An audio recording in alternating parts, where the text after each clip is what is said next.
Hello folks, I don't know how this video is going to turn out. I left my mount in the house. I just got to get to work, so we're going to try it anyway. This is going to be some randomness today, talking a little bit about, I don't know, let's just get going and see where we end up. First I want to talk about, I got my top rated seller in the last month, and thankfully I got it back. I mean, I didn't realize how much I was missing out on when I didn't have it, but you know, I lived with the whole process. I lost top rated seller because when I was, I don't know, probably the first 6 months, you know, I was building up my inventory, and I ended up, there was a few items that I had listed, I sold and couldn't find when it went to ship. So anyway, I've still been selling stuff on eBay, but this, you know, I thought I was doing okay for, you know, just doing this part-time. But since I've gotten my top-rated seller back, status back, my sales have been increasing greatly. So it is definitely something you want to maintain and keep up. And if you lose it, just keep listing, and eventually as you increase your sales, you'll get it back and sales will start rolling in. Well, typically, just a note on that, typically when you have these items, these defect items, you know, on your account, they typically stay a year unless you, I want to say, there's a certain amount you have to sell in order to move up kind of in a tier, and your items fall off. Your account gets reevaluated like every 3 months or something, and eventually I'll have to look into that, the specific timeline, but if you sell a larger amount of items, your defect items can fall off a lot sooner. So if you're in the same boat, just keep that in mind. There is a chance that you don't have to wait that full year for your items to fall off and you get your top rated seller back. Anyway, that being said, sales have been picking up, and I've got 2 packages going out today. I had, I think, 3 or 4 yesterday, and I don't know, we'll just see if it continues. So there was a mention, well, next topic, there was a mention about selling CPAP equipment online, how it was against the law. It was in one of my chats. I did do some research, and from what I understand, the FDA does, there's rules in there that you cannot sell CPAP machines because they are a prescribed item. You can't resell things that require a prescription to obtain.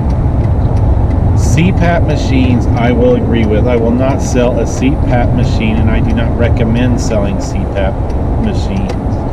Where the gray area comes in is the masks, the water tanks, you know, the humidifier portions of it. Those do not require, from my understanding, a prescription to fulfill. So I will continue to sell, you know, the new and packaged CPAP machine, or CPAP mask. Those are the cushions that fit on your head. I'll also continue to sell hoses and some of those supplies that do not require a prescription. I think that's the key. Does that mean that they won't eventually get pulled, my listings? I'm not going to say that.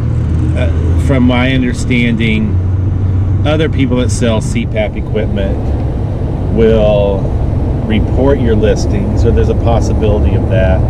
And if there's a complaint, eBay will pull your listings.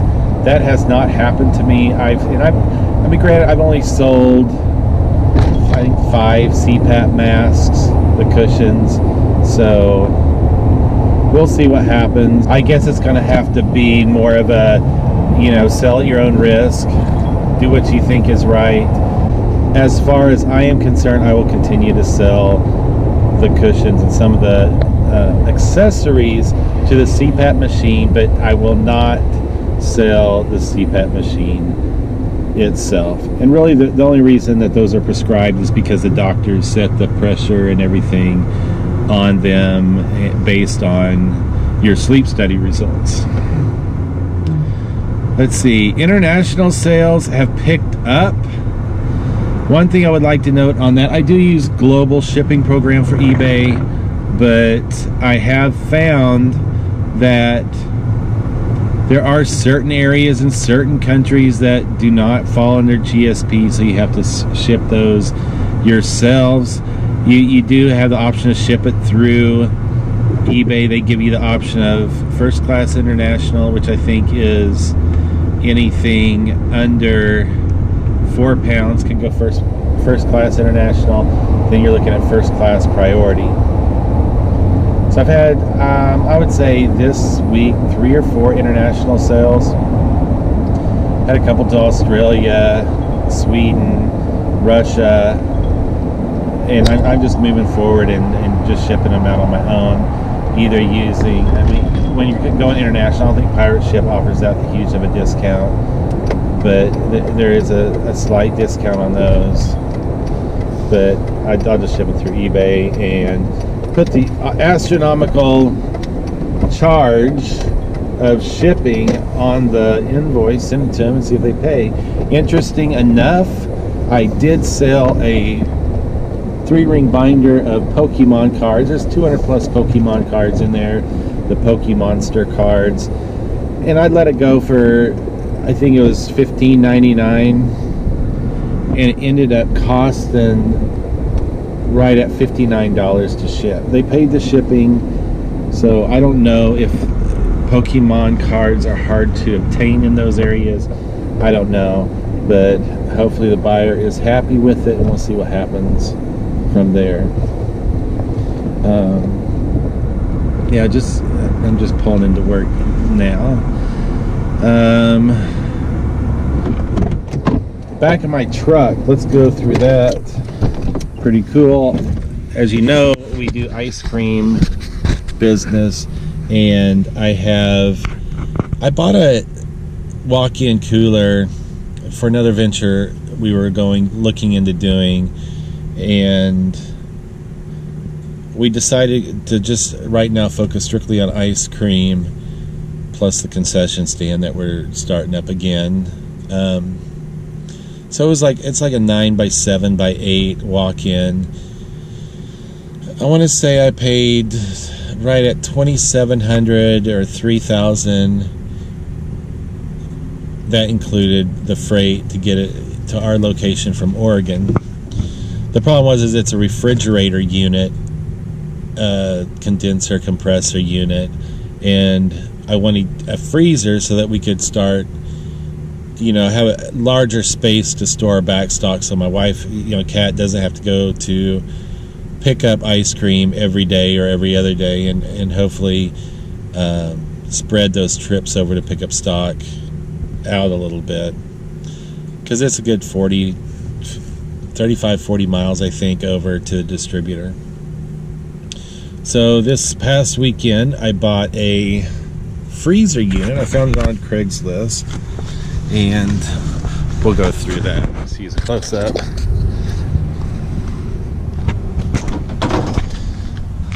This is it, the compressor condenser unit. Paid $400 with it. I talked to a HVAC guy that I know, and he said that, just based off the pictures and knowing the model number and everything, that it was definitely a good deal. He said I could easily double my money on that unit if I decided I didn't want it.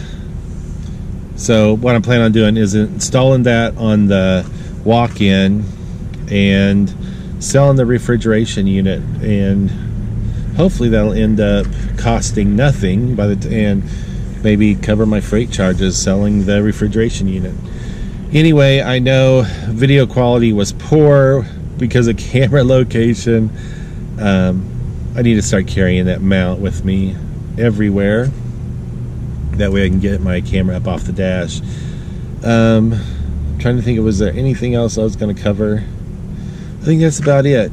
Anyway, if you have any questions, comments, leave them down below. As always, I appreciate thumbs up, and if you haven't subscribed yet, go ahead and hit that subscribe button, hang out a little while, and join part of this great community of subscribers that I already have. Anyway, that's it for today. We'll catch you later. Peace out.